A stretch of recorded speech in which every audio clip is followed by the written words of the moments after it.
It was around Christmas time, and I was just watching TV, and the phone rings, and I pick it up, and the lady goes, is Mrs. McChesney around? And I was like, no, this is her son, but can I take a message?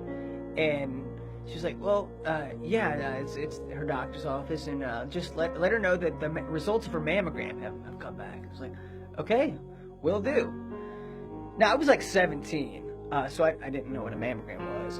I thought that she was going to have another baby or something. But about a few days later, I was home, laying on the couch watching TV. Hey, 17, don't judge me. And my mom comes home from work, and she's crying. And her and my dad start to hug, and they're crying. And I don't know what's going on, but I remember the results of her mammogram have come back, and I thought, well, maybe it came back positive. So my dad calls me and my brother into the kitchen, and he tells us that my mom had been diagnosed with breast cancer. And immediately I thought,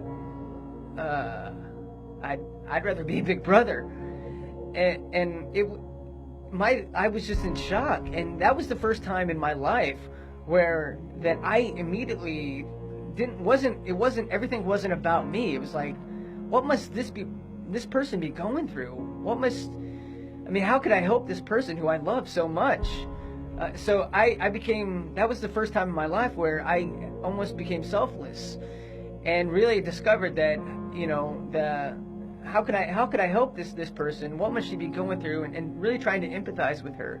And I really tried to be strong for her. And so I kept a brave face when I was around her.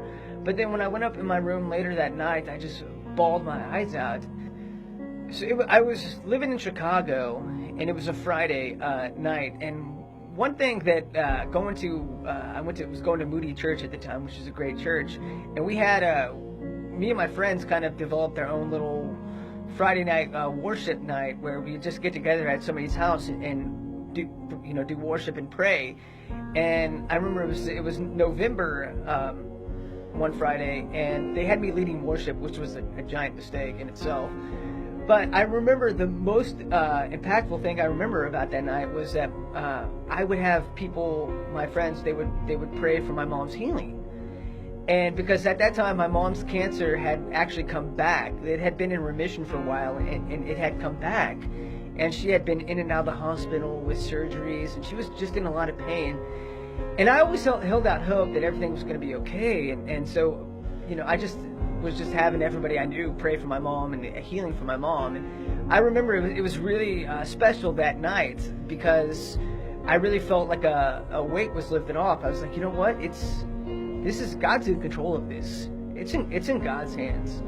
And I felt pretty content and relief about the fact that God was in control of that night, more so than I'd ever been in the past. So the very next day, I get a call from my dad, and he says, Ryan, we're still gonna have Thanksgiving at our house this year, so plan on that.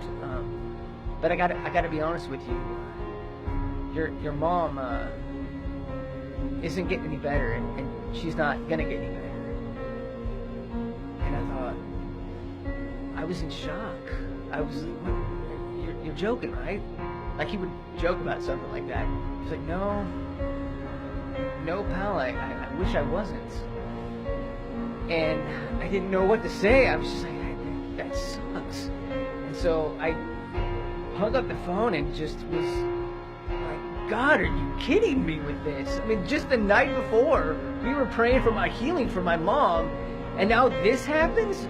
Are you joking me? Like, I don't want to talk to you anymore. Well, stop this. And then God just reveals to me, Ryan, what do you want from me?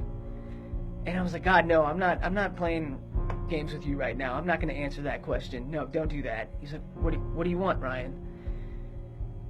I want answers. Ryan, what do you want? I wanted you to heal my mom.